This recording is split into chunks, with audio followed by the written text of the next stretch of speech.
Yo, what's going on, guys? My name's Tom, and welcome to my fourth Halo podcast. On this episode, we have my good friend and longtime Halo veteran, CoRReCts. He was a legitimate level 49 in Halo 2, and universally regarded as one of the best Halo 3 team doubles players of all time. That being said, the video is kind of long, so make sure you check the video description for timestamps and any and all links pertaining to CoRReCts or this video.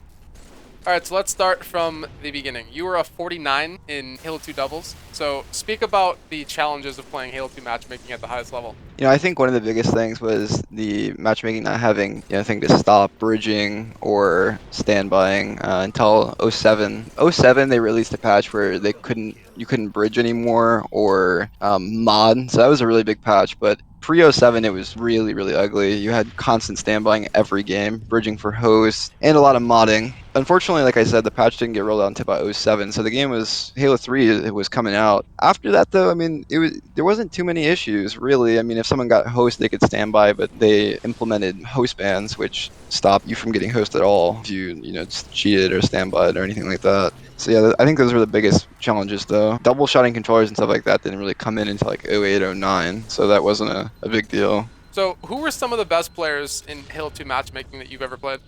Well, this is just all my experience and my perception of everything, so it's all my opinions. But, one of the guys that comes to mind right away is going to be AVR Disaster. He was definitely, in my opinion, one of the best, if not the best, double team players. And I'm more of a matchmaking player, so I go off like double team, Slayer, stuff like that. I wasn't a big hardcore guy or MLG guy. Naded and Too Legit were extremely good. They were 50s, and Halo 2 rank system was significantly harder than Halo 3. There was Drunken Monkey, Reliable. The Reliable actually that played MLG in Halo Reach. It's kind of strange. You kind of skipped Halo 3, but went over and played MLG and was pro in Halo Reach. That was interesting. But he was definitely one of the best. Someone named Toad. He didn't really play Halo 3 much. He kind of quit after Halo 2. And like I think I mentioned Slingshot, he was really good. Those are some of the ones that just come to mind right off the bat. I mean, there were so many, and this is over 10 years ago, well over 10 years ago now, so it's hard to remember. But yeah. I know people are going to ask, so what was your Halo 2 gamertag that you can remember for those interested? I had so many different gamer tags. It's hard for me to remember all of them. One of the ones that was more towards the end was Bloodshot II, but the O in shot was a 0. I did sell that account, however, so like everything after page 7 wasn't me, but you can see like my progression from 1 to I think I ended up like getting a 47 on that one pretty quick in a few pages. So when I say pages, I mean like on Bungie.net. Fast forwarding to Halo 3, during Halo 3's relevancy, you were definitely regarded as one of the best players in matchmaking by many people. So, as somebody who played both Halo 2 and Halo 3 at the highest level, how did Halo 3's ranking system compare to Halo 2's? You know, I think Halo 3 had a really good thing going for it. I think that when they released the XP for the playlist, so you could have a general in a playlist or a brigadier or whatever, I thought that was really healthy, and it brought a lot to like longevity, in a playlist and just players playing the game at all, and that's what we need in Halo. We don't need people quitting. However, I definitely think it was too easy to get a rank 50. I mean, you had players that were light years ahead of other players that were the same rank 50, and this is the highest rank. This is supposed to have the most prestige. You're supposed to be the best. And, the skill gap was insane. I mean, you had players who were 50s that you would literally beat. Let's say you're playing in double team or Slayer, 50 to 25, and in double team, maybe 25 to 10 or less every single game. So the gap was too big on a rank 50, whereas in Halo 2, it was very difficult to get a 50, borderline impossible if you're like one of the absolute best matchmaking players. And this really made for higher quality games at a high level. You were matching up with really good people generally, and not getting those 25 to 10 double team games or those 50 to 25 Slayer games. So it was more fun. It was more competition. You wouldn't see people winning 30, 50 games straight. Where in Halo 3, you saw that all the time. To kind of add to that, you had level 50s. I know you know who I'm going to talk about. You had certain players with a negative KD ratio. They were max rank, they were level 50. I think that kind of speaks volumes about Halo 3's ranks, and I think Halo 3's ranking system was incredibly good. I think it was actually light years ahead of its time, in all honesty, but I do believe that reaching max rank, it didn't really mean much, especially with being able to lock your 50, because technically you could progress past 50. So like you could get to level 70 or level 80 or level 90. You just couldn't see it. After 50, you just kept adding numbers to your rank, but you just couldn't see it. So like, you and like Dominator and Iced Out, you guys are probably like fucking 80s in the playlist. And you guys would never be able to lose your 50 if you tried.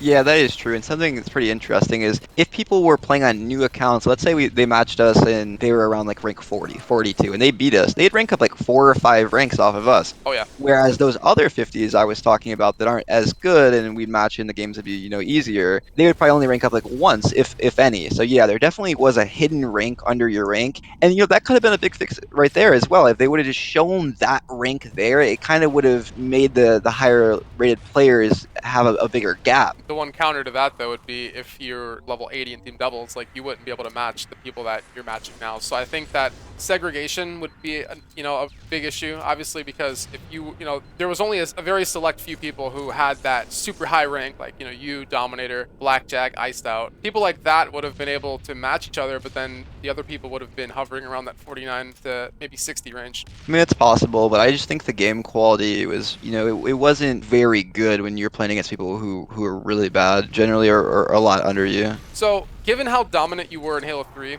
who would you consider a peer? Talk about some of the best matchmaking players in Halo 3 that you played with. I mean, obviously there's different eras, so you're going to talk about 2008 to 2010, 2011 to 2012, 2013. If you had to give like a list, it doesn't have to be in order, but who would you consider the best? Yeah, once again, it's hard for me to, remember a lot of names, and I'm sure people out, and if you're watching this video and we played together, I'm sorry if I did. These are just kind of off the top of my head. As you stated, there's a lot of different phases, and I think one of the earlier phases when I was playing a lot was probably like '09. I'll just call it the '09 phase, and the people I played with a lot were like Tweak and Soko and Carnage, Transferred and Innocence, and there's some other ones, but they come off to the head instantly. Iced Out as well was incredibly good. Definitely one of the best players during that. Even before that, '08, '09, some of 2010, but I think Iced Out didn't really play as much after 2010. And then after that, Dominator as well. I think I forgot him, but he was definitely on the list. After that, I think you kind of move into like the 2011, 2012 and onwards phase,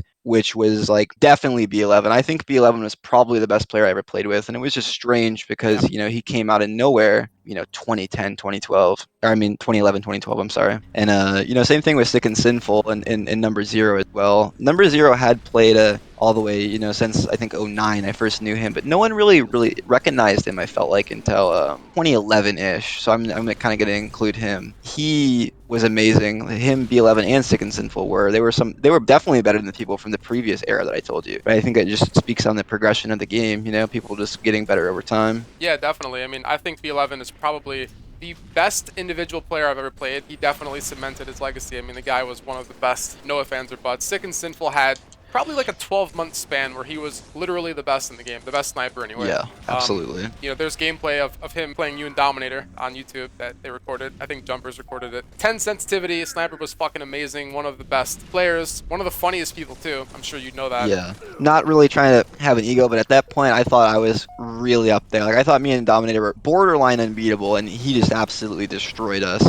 So I mean, definitely, I was gonna say gun type. I played a lot with him onwards, and he was really good, and he was a good friend of mine, a good matchmaking player, so I'd like to add him as well. But I'm sure I forgot a lot of people, and if I did forget you, I'm sorry. It's just so many people I've played with, and you have to remember that a lot of this is 10 years now or more. So. And also to add to that, he's also, a lot of these players that he's referencing played team doubles. If you played MLG, Team SWAT, Team Snipers, Team Slayer. Yeah, most of all of this is kind of coming from a doubles perspective. One person that I will give a special shout out to, I'm not sure if I mentioned, was Siphon. He undoubtedly best Slayer player. I think I first learned about Siphon in '09. He was the man in Slayer. I always had him respect for him playing Slayer, so he's definitely a notable mention as well. Alright, so Halo 3 was the first Halo game to implement quote-unquote host records. This was primarily introduced to eliminate standbying, so talk about what a host record actually is and how you were able to manipulate it. Well, host record on Halo 3 was something that kept track of your connections to other players in the game or their connection to you while you were hosting that game. One thing that I learned pretty early, probably about '09, which I guess it's kind of in the middle, but for a lot of people that was early, credit to my friend Moron because he taught me a lot about this. But it was if I played with people from around my area, I personally live in Michigan, so I played with players that lived in Michigan, Wisconsin, Illinois, Ohio, Indiana, even people moving towards the East Coast. I would get host a lot. And when I say that, I mean like probably 85 to 95% of the games. And I was very careful about who I played with. If someone was, going to red bar, having some kind of connection issues, I generally wouldn't play with them. It was very rare that I played with West Coasters as well, just because of high average ping to them, and I got host less.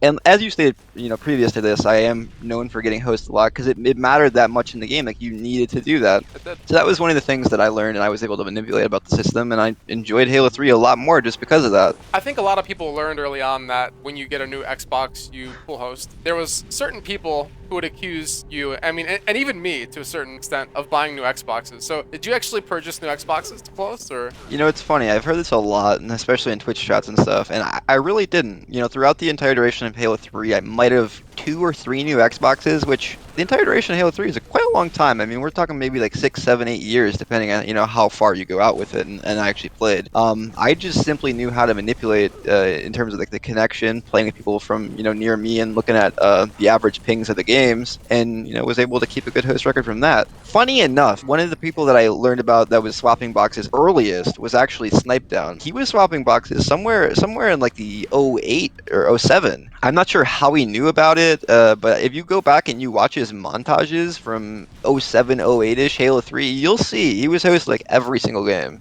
Talk about the old, sticker swap. People used to do that too.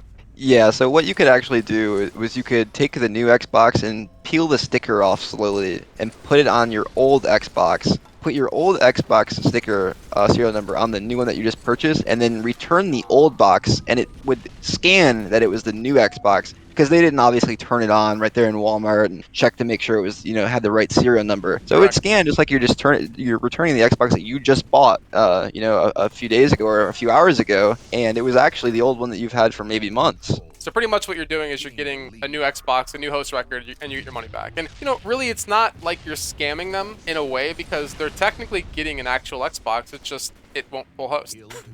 Yeah, exactly. On Halo 3, and Yeah, so I mean, obviously, host was a big deal. I mean, I had probably about a 3-year stretch where I was host almost every game. I think I even took it to more excessive levels in terms of who I played with, and I would quit out of games if someone would go red bar. I mean, I was pretty anal about that. Yeah, and on the swapping Xbox topic, I know some people, Carnage, who may have swapped like well over 30 plus Xboxes, maybe into the 50 range. I'm not gonna go that far, but I definitely 30. So it's a nice little trick there, but it was useful and it made the game a lot more fun playing on host. And for people like him, did they just not know how to maintain the host record? Is that what it was? Because Carnage played with Ponage, and they're brothers, correct? Yeah, definitely Carnage, amazing player. Like I said, I did add him in there, to some of the Yeah. best people that I feel. They're some of the best doubles players. I'm not sure. I felt like Carnage sometimes just played with random people. Maybe his connection, wasn't all that good, and like his average pings weren't too good to people. Not exactly sure what the issue was there, but he just wasn't able to maintain it. Maybe he played and people went red bar. Maybe I really couldn't tell you. But what I do know is that he swapped a lot of Xboxes.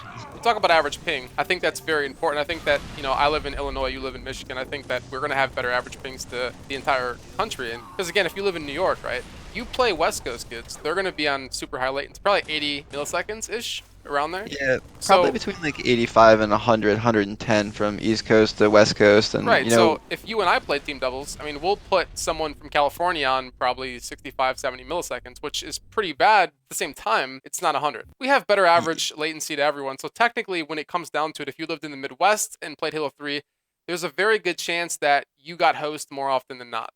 a lot of it was location. I mean, that's why a lot of people from Europe, when they played together, they pinged really low together, and especially when they'd be in the games with all Europeans. I mean, Yep. they'd all have like, a sub 20 ping to each other. Whereas when we're playing together, I got people on the West Coast that are pinging 60 to me, people down south that are pinging 50, 60, stuff like that. They didn't have that. So that's why you saw a lot of, European players pull host constantly as well. Well, here, like Respectful, I had him on a video last week, and said that the UK is the size of California. It's the size of one state. Think about if we had people, if we played with people in our state, like if we lived in Illinois and we just all always played together, like our host records would be pretty impeccable. And I think that's why a lot of people in the UK, if they played within their time zones, they're going to get host more often than not. Yeah, I agree. I wish I could play with only people from Michigan. That'd be a lot of fun. Talk a little bit about bridging too, because bridging was possible in Halo 3, but in order for you to bridge in a ranked playlist, then you have to have a certain timing to it. Yeah, so bridging in Halo 3 was kind of interesting. I'm not exactly sure like the ins and outs of why it worked the way it did. But when the game was configuring at a certain point, like when you were still searching or when you had found the players and the game was about to start, you would drop your firewall to medium for like 2 seconds, maybe three, On and then zone you'd alarm, rate right? on zone alarm, yes, like, and then you'd raise it back up. You would effectively bridge host, but I mean, I don't think it ever worked 100% of the time. I never met anyone who could do it 100% of the time. You know, I didn't have an insane amount of experience with that, but it definitely was kind of a strange thing there in Halo 3. Whereas in Halo 2, people could just leave their zone alarm firewall up the entire time, and just whoever they had in the trusted zone to get host, whoever they were bridging, would just always be host. I mean, you could do it 1,000 games in a row before the '07 patch update there. Well, see, that's how it worked in MCC, right? I mean, if I wanted to bridge you, I could just simply leave you trusted the entire time, and you could host 100% of the time. Sure, yeah, I could just get host 1,000 games in a row, and you never have to do anything. I definitely do pride Bungie within Halo 3 for making it borderline impossible to bridge. I mean, it was a really low percentage that you could get it to work. So definitely credit to them on that one. Talk about the difference between Halo 3 MCC host and Halo 3 360 host, because I remember specifically on 360, you were able to kill me from man cannon to man cannon with your assault rifle by just tapping. I think I remember on Halo 3 MCC when the game first came out, you were trying to tap me and it wouldn't even kill me in a full clip. Yeah, so there was definitely a change between like host on Halo 3 on the 360 and host on MCC. I'm not sure if it had to do with like porting the game to 60 FPS or what, but there was definitely a different bullet spread, it felt like, and just a different registration. And as Tommy said, I mean, I'm 100% sure of this because things that I was just doing, you know, prior on 360, I couldn't do on MCC anymore. So I'm not sure what they did. You know, I'm not a game developer, but I do know that they made some pretty impactful changes in terms of the way that the game actually functions. I've known you obviously for a long time, many years, and you've always been a top player in virtually every game you play. In Halo 2, you were a 49, which is terribly hard to get. In Halo 3, you were obviously one of the best players in the game. Call of Duty, I remember you were specifically really good at FFAs. You had like a 4.0 KD. You were getting 300 viewers on Twitch. League of Legends, you're obviously Challenger, which is the highest rank you can get. It's in threes, but it's still Challenger nonetheless. What separates you from the average player? Thanks for the ego boost, by the way. I would say it's more of a ethic than it is natural talent. You know, at that point in time, I really played a lot, and I think that if you play a lot, you know, you can be really good at games. I mean, there's certain people who might not be able to do it, but I think you put the time in, you'll see the results. Transitioning from Halo to Call of Duty to League of Legends, like, were you just really good at League when you started, or were you like really bad and you just got better, or like how did that work? I would say I was, you know, decent. I wasn't really good.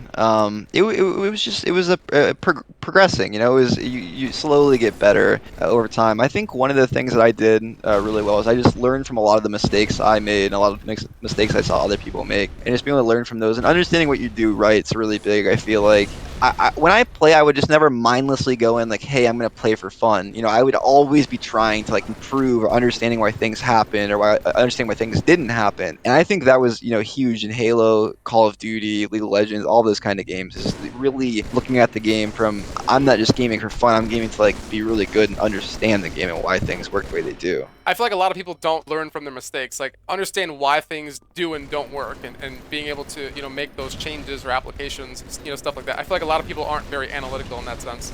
It's just you got to really think and put your mind into the game to get to a high level, I feel, and that's just not there for a lot of people. But hey, I mean, at the end of the day, it's video games, so. As you know, I've been very, very vocal about Halo Reach. I believe personally that Halo Reach is the game that initiated the downfall of this franchise, from the removal of the battle rifle and the 1 through 50 ranks, the implementation of armor abilities and classes. Reach definitely left fans with a lot to be desired. So do you share the same feelings on that? And if not, why?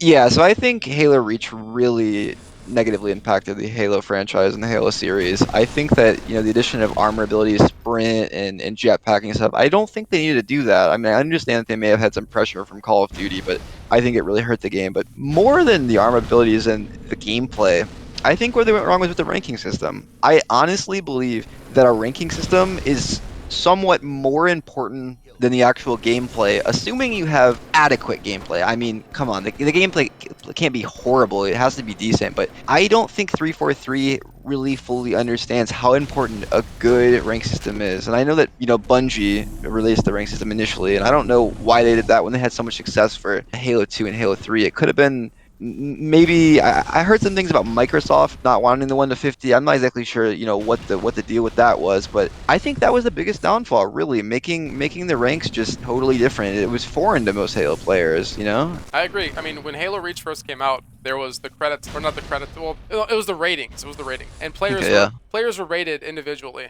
based off of their individual performance. So if you played the 4v4 playlist, your rating impacted your rank. So I mean, you could get Onyx or whatever the fuck it was. Your teammate can get the rank below, and that was really flawed because you could betray someone, and the person you betray would lose their rating. There's so much stuff that stats can't account for. For example, you could be having a really bad game. You could be getting bad spawns the entire game. If you snipe the rocket guy or you do something that's really big within a game, within the boundaries of the 4v4 match, I feel like you can definitely contribute. And it's not even accounting for things that you say on your mic. It's not accounting for being bait for your teammates. I mean, there's so many things that stats just simply can't account for, or like your rating couldn't account for in a 4v4 game. And I think when they reverted back to win-loss system with Arena, I think that was the best move. But again, that was way too late within the game. And I think that the removal of the 1 through 50 and party restrictions was one of the biggest issues with Reach. I think Reach was a decent game, but I just think that there was so much that changed from Halo 3 that it just wasn't really Halo to me. Yeah, I agree. I think Halo Reach was good enough. It was clear that the game was quite a bit worse than Halo 3, but I think what they gave us was good enough. But I think the changes they made within the ranking system and the party matching and other things regarding the ranks really are what hindered that game. In terms of what you said about the ranking up based on your performance, the performance ranking, I don't agree with that system at all. I don't know why they did that. Bungie had never done anything like that before. No. Funny because I was just talking to my friend Moran about that, and he was telling me, he was really good at Reach as well as Halo 3, and he was telling me how he used to bait his friends and his teammates incredibly hard, and he actually said that he would play with worse people just so he could intentionally get better stats and bait them. And he also said that if he played against people that he knew that were like really good and there was going to be a hard match, he would stay back and let his teammate just die like 20 times. Yeah, Yeah, we were just see, talking about this recently, so. and that's what I mean is you can't rate people individually in a 4v4 playlist. See, the problem is people would always complain about the 1 through 50. Like people, apparently a lot of people couldn't reach the max rank in Halo 3, which is, I don't know how, but apparently a lot of people didn't. They wanted to compensate for teammates. People would complain about their teammates. Oh, I can't get a 50 because of X, Y, and Z. I mean, even today, it's just kind of like a common theme with Halo players. No one ever likes to take accountability. Like, I lost this game because I didn't do X, Y, and Z. It's always the connection, my teammates. There's always some type of excuse. And I think that those excuses, in conjunction with the complaining on the forums and whatnot, sort of forced the hand of Bungie and said, okay, well, if you don't want the 1 through 50, fuck it, we'll take it out. And we're going to give you this individual rating system. And if you guys are good, then you guys will get max rank. I'll never forget the one time I was playing on Powerhouse and I had a set of rockets and my teammate betrayed me and I lost my rating. I fucking lost my shit. Dude, I was so mad. I was so fucking livid. Not only did I lose my rockets, I got fucking betrayed by some retard. So Right. I was so mad. I was so livid. And I was like, dude, fuck this shit. That system promoted stat whoring. It really did. Okay, so MCC was, without a doubt, one of the worst game releases in history. Take me back to 2014. What were the expectations like? And furthermore, how did the release of MCC affect just the general morale of classic Halo fans? Yeah, I knew this question was coming. And I know everyone is critical, but I was probably one of the most critical people about the releases of MCC. I got banned on Halo Waypoint until 2552. Yeah, I used to probably have a list of like 50 different things off the top of my head that were just so broken and just unusable. We literally were sold an unfinished game. Yep. And I felt like there should be some kind of class action lawsuit that's honestly have been on 343. It was a crime. We were robbed. Literally, I mean, I could talk. I used to talk about this for hours. I would just stream and I would not be able to find a game We were because the fucking matchmaking was robbed. yeah because the matchmaking was broken, and I would talk about all the issues. I don't really want to get into all the issues. Everyone knows that Playdom was around. The game was unusable up until when was it? Maybe Several months, 2015, 2016. several months down the road. It had to have been early to mid 2015, perhaps. Yeah, I mean, I don't know when it was, but yeah, the release it had so much potential. You had Halo 2 in it, you had Halo 3. Those are the best Halo games. Everyone knows that, and they promoted Halo 2 Anniversary. What the fuck was that? Just how you remember it, 10 years ago. Yeah, like why in the hell would you promote something just how you remember it 10 years ago and then give us Halo 2 Anniversary and then run the events on it? I mean, I don't know what 343 is thinking What with was it, like things like fucking that. 4 maps? 3 maps? Yeah, I mean they had a few maps. The game was foreign. Everyone wanted Halo 2 and Halo 3. Why would they even make Halo 2 Anniversary? What was even the point in that? I don't understand. And then you have all the issues with the gameplay. On Halo 2, the gameplay was very wrong. It didn't feel right. The Oh gameplay my. didn't really feel right in Halo 3. The games didn't port over and do well on 60 FPS. Unfortunately, I think that was one of the biggest issues. I I mean, you remember the remember. audio. I mean, we were ranked number 1 on PGL, and you remember all the issues Yeah, I mean in fucking Classic 2s. there were all kinds of issues with the connection in Halo 2. It just they The audio didn't. in Halo 3, the fucking reversed audio. People used to wear their headsets backwards. Yeah, I remember hearing that. Yeah, Halo 3 was a disaster. They just had so much potential, and I don't know what it is, and I don't know if it's incompetence over at 343. I don't know if they don't have good engineers, Well, I mean, but I like to call them 3v4 Industries. yeah, that was my favorite thing. Literally every game you'd go into, your teammates that you queued up with would be like on the enemy team, and the games I've seen games that were 6v2. I've seen Slayer games that are supposed to be 4v4, where you have like 8 people on one team and like 4 on the other. I mean, I don't even know how these things happen. Dude, my very first game, I'll never forget it. It was a game on Blackout. I searched 4v4 Slayer, and it was a 1v1v1v1v1v1. Yeah. Like, what I mean, the fuck? and I'm not trying to put down 343, but I mean, what are the engineers doing at that point? I mean, how is that even remotely possible? And another thing that I didn't really touch on, but was the ranking system. I mean, what the hell was that garbage? You could literally unplug your Ethernet cord, plug it back in, and then rank up. I streamed it, dude. I had like fucking like hundreds of viewers. Dude, people were so mad at me because like I just kept saying, oh, I don't know why I'm lagging out. Yeah, and it's funny because I guess they didn't get the joke that you were just trying to say like this release was a lie. Like we were released just garbage, and I don't know what they were thinking. They've got the game somewhat playable now. There's still issues, and it's ever going to be solved. It probably won't. I haven't touched the game in years, and I don't advise most people to unless you're really a diehard Halo fan. Unless you're But desperate. yeah, exactly. Unless you're really fiending for that Halo fix, I wouldn't touch MCC personally.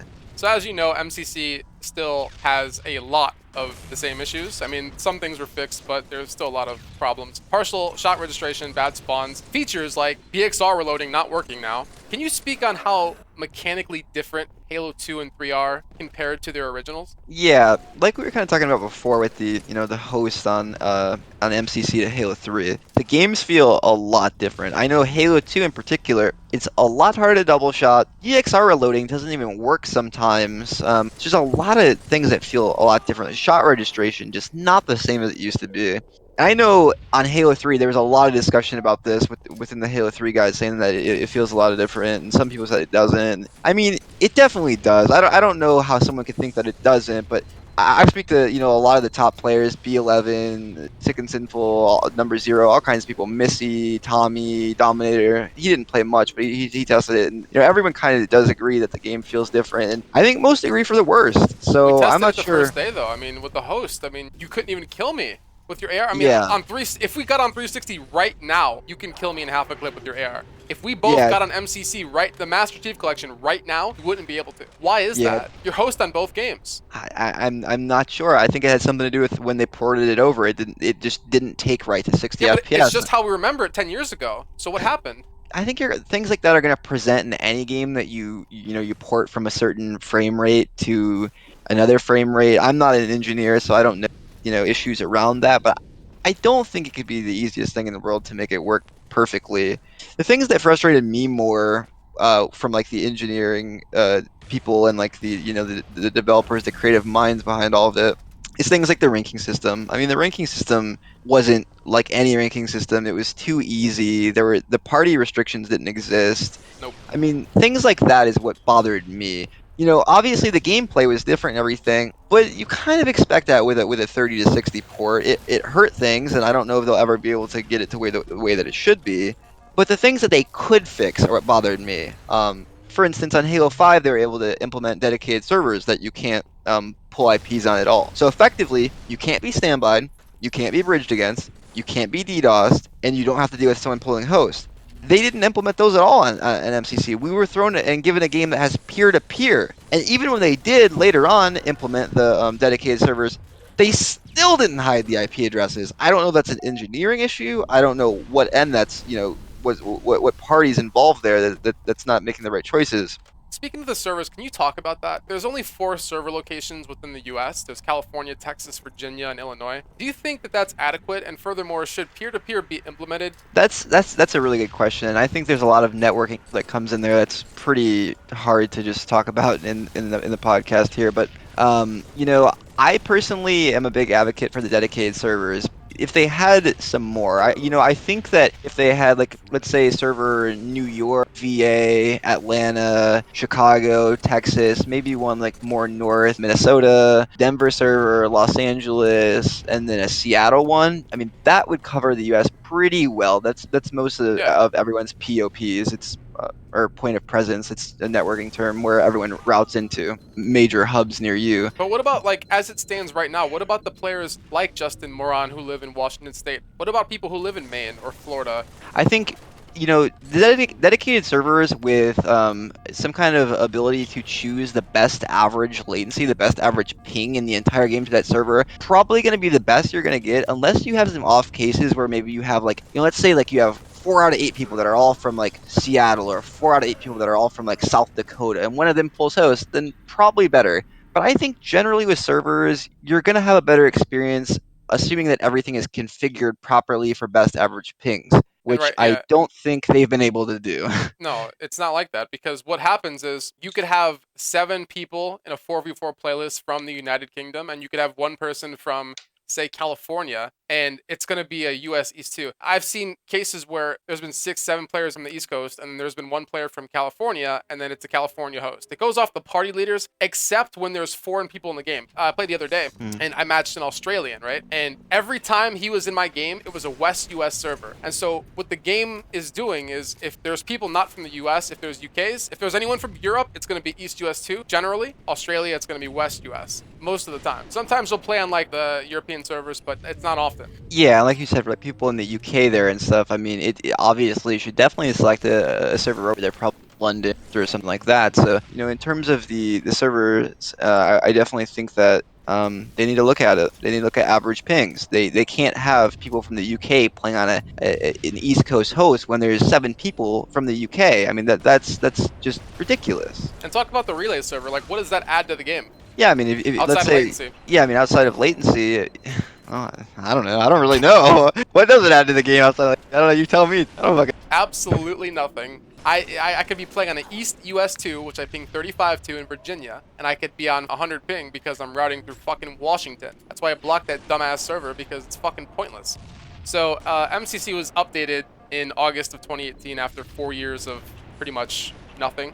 You and I both played the Insider occasionally leading up to the update. So do you feel that an improvement was made in any capacity? In terms of like the stability of the game, it's functional. You can go in, you can play. You'll get 4v4s, you'll get 2v2s. I still don't think it was where it should have been. I think that party matching should have been implemented. I think that the way that ranking up worked should have been changed a little bit, and the gameplay maybe should have been refined a little bit. I could speak for myself and a lot of players that I know. A lot of people won't even search matchmaking unless they have Team 3. A lot of people simply won't boot the game. They won't even launch the game unless they have people to play with. I won't even launch the Master Chief Collection because I know if I search, I'm gonna match a party of 3. Not that that's a big deal, because I don't really mind losing, but if the game is unfair, like, what the fuck's the point of me playing it? Yeah, no, I agree and I understand that point. And I'm not sure what they can do because if they make the matchmaking party restrictions more strict, then you run into the issue where you can't get games. So it's a hard thing, and they're really gonna have to take a look with MCC.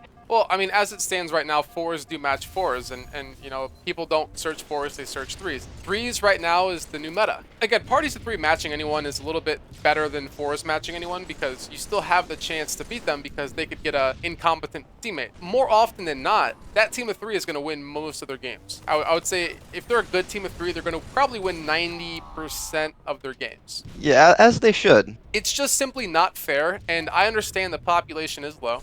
I get that. And it's gonna be low probably forever on this game. There's no doubt. But what I can say is that if the matchmaking is unfair as it currently is, I'm not gonna play. I'm gonna smurf, or I just won't play at all. That's just one of the biggest things for me. Obviously, as far as the game-specific issues, I don't think that this update really improved the games. I think there's still partial registration on Halo 3, spawns, blank melees, stuff like that. So I can't see much of an improvement. And also talk about the playlist too. Like what were they thinking with adding Halo 2 Anniversary Hardcore or Halo 2 Classic Hardcore? Yeah, not sure. I mean, I understand that most of the players that are still playing Halo 2 like to play the hardcore settings. And I'm with them there. But ultimately, once again, it shows a lack of knowledge and understanding what really drives the Halo community. And it's not the hardcore settings. We all played MLG. We all saw that the MLG playlist had between 5 and 10K players online concurrent. Whereas Lone Wolves, whereas Slayer, whereas Social Slayer, whereas Doubles had hundreds of thousands at time. Where MLG, you go to that, it's 5 to 10,000. There's a very very consistent trend within these games. Yep. And you can't make only Halo 2 hardcore ranked or Halo 2 hardcore ranked at all and expect for it to retain players. It's just not going to work. You want to bring new people in. You don't want to keep only old people when the community is only, a couple hundred or maybe 1,000. If we really give it a lot. When people first get Halo, when they first start playing Halo, the first thing they play most likely is radar settings, vanilla settings, so to speak. By you having a lack of quote unquote vanilla playlist, you're doing the community a disservice because not everybody, when people see that hardcore word, they think, well, this is for like the ultra competitive, and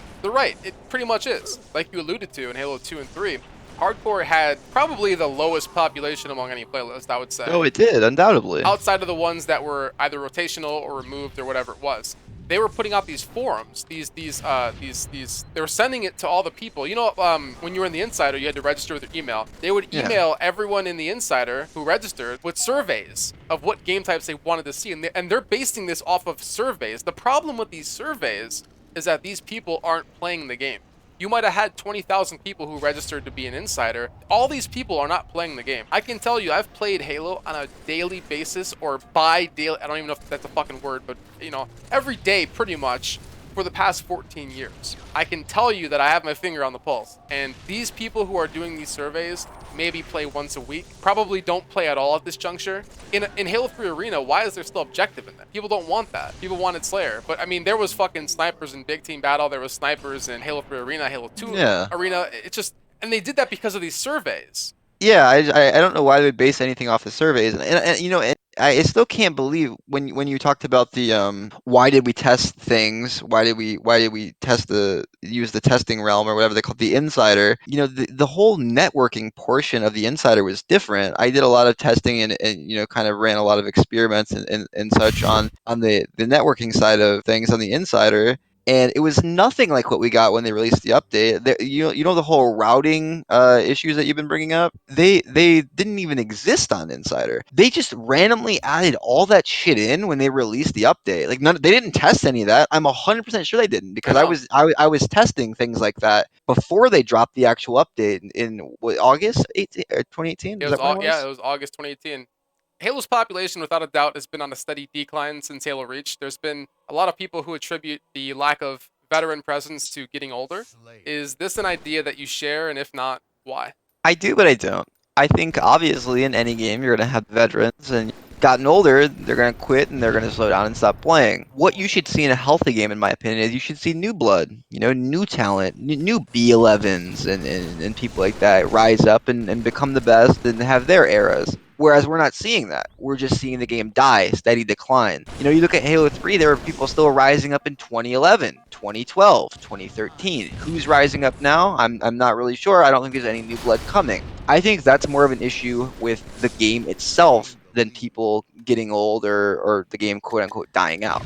Those are good points, and it's just I felt over the course of time, like obviously when you get older, your reflexes get slower. You tend to care less about the game, external factors, things going on outside of the game that are more important to you. There is also a lot of people. I think there's a lot of people who would come back and play if the game was somewhat playable. Because here's the thing, Yeah, like no matter what, we love Halo. We've been playing this game for so long, for most of our lives. I'd say well over absolutely. half my life I've been playing Halo. So I don't know if I could ever grind like I did before. I just, I played a lot. I would still play the game religiously if the game was somewhat decent, if it was playable. Like I referenced earlier with the party restrictions or lack thereof, and like you said, the ranks don't work, the games are so fucked up. If the games worked, I think that would encourage people to play. And, I can't speak for you or anyone else, but I'm just saying, like, I think a lot of people would play the game. Veterans, people with probably, houses and families, and people who are in their 30s and even 40s would come back and play the game if the Yeah. game was fucking decent. Yeah, I agree. And just to reiterate,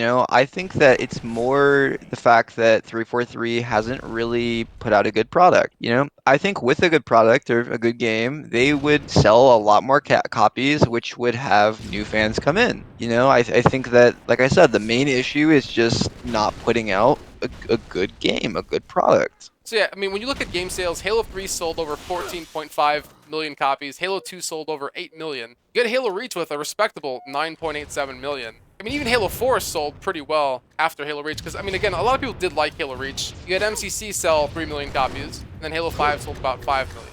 You kind of see the downfall, and I guess you could attribute that to Xbox One sales, but the bottom line is Halo was the flagship game of the Xbox. So for the Xbox to be in decline, you have to kind of question why that is. And I think, again, it comes down to the decision making of 343. I mean, 343 took over in 2011, right? Halo 4 was technically their first game, and their first game did pretty well. We have to speak in context, right? When 343 took over in 2011, they implemented the title update, which they fixed Bloom. They reduced Bloom in some playlists. They removed it in MLG. Yeah, They they were on removed to a very good start. Right, they did a lot of really good work in Halo They Reach, and, did. and there was a lot to look forward to.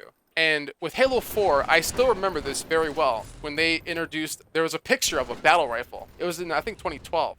There was a picture of the battle rifle, and the battle rifle was returning. When Halo 4 was released, it was a 5-shot battle rifle, and there was so much wrong with Halo 4. There was no ranks. It was just a fucking terrible game. It's actually one of the worst games in the franchise, if not the worst. I think that really discouraged people from buying the Xbox One. I mean, the Xbox One's a shit console to begin with. I mean, compared to the 360, there is no comparison in my opinion. I think that definitely discouraged people from buying the Xbox One. Furthermore, MCC, and then again, MCC released, and that had so much hype, and then that affected Halo 5. So it's kind of like a snowball effect, and 343 just cannot make good decisions. I don't think that it's really about getting older. I think that it's more about the decisions that they make, and I think that, again, because these people who've played Halo for most of their lives, they still love the game. I would come back if they had a good game, if a game was playable and enjoyable and had a population, I would be back instantly. I just feel like there's no game there. Like there's no game for me to go and play. And especially when you're playing, or looking to play at a higher level, when you have games that don't even really have a real ranking system, I'm not gonna go on there and just play like really bad people. I want to rank up. I want to progress. I want to play against really good people or people in my cap, my caliber. I'm not saying I'm the best anymore. I probably wouldn't be the top player at all. I got on somewhat recently and I was getting known by Flazin and a couple other people, but Yeah, I mean, um he's a good player. yeah. So what I do know is that you can't give us a game that has no ranks and messed up playlists and expect us to continue playing. The game has to be in a healthy state. Moving forward, what advice would you give 343 for, I guess, Infinite? I guess MCC as well. Well, I know that this video is, there's been a lot of negativity towards 343 in this video, and, there's been a lot of putting into question their competency. The golden rules, the things that if a 343 employee were to watch this video, I think the most important things they could take away would most definitely be you need good playlists and a good ranking system. You need a ranking system that you can't abuse. You want servers that choose the best average ping in the game for all the players, take that into account, and don't expose players' IPs in the game so you can't have any kind of DDoSing or any issues like that in party matching. I think, in my opinion, those things are actually more important than the gameplay. And I know that seems kind of strange. Most people wouldn't agree with that.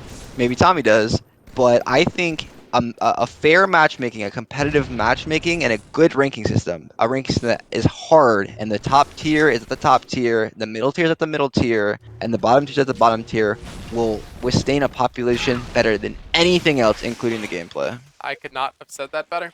So, do you have any final plugs, thoughts, comments? Well, I just hope that, the developers will learn something one day and, get a good Halo game out. I really enjoyed Halo, and I miss playing the game. It was a lot of fun. It was a huge part of my life, and everyone that maybe watched me stream or I knew or that knows me, maybe I didn't know you directly. I just want to say like thanks for, being around and making the Halo experience what it has been or was for me. Yeah, with that, thanks a lot for watching. That's a wrap. All right, guys, so that was the end of this podcast. I do hope you guys enjoyed. I know the runtime is a little bit less than what you're used to in terms of like an hour, but hopefully you found this video somewhat entertaining. It's always really fun to talk to old friends. Talking with CoRReCts about some of these issues is kind of like second nature to us because we've had these conversations so often off the grid that we could probably talk about this stuff in our sleep. Anyway, leave a comment down below. Let me know what you guys thought about the video, things that we talked about. But as always, make sure you guys like, favorite, comment, subscribe. Love you guys. Peace.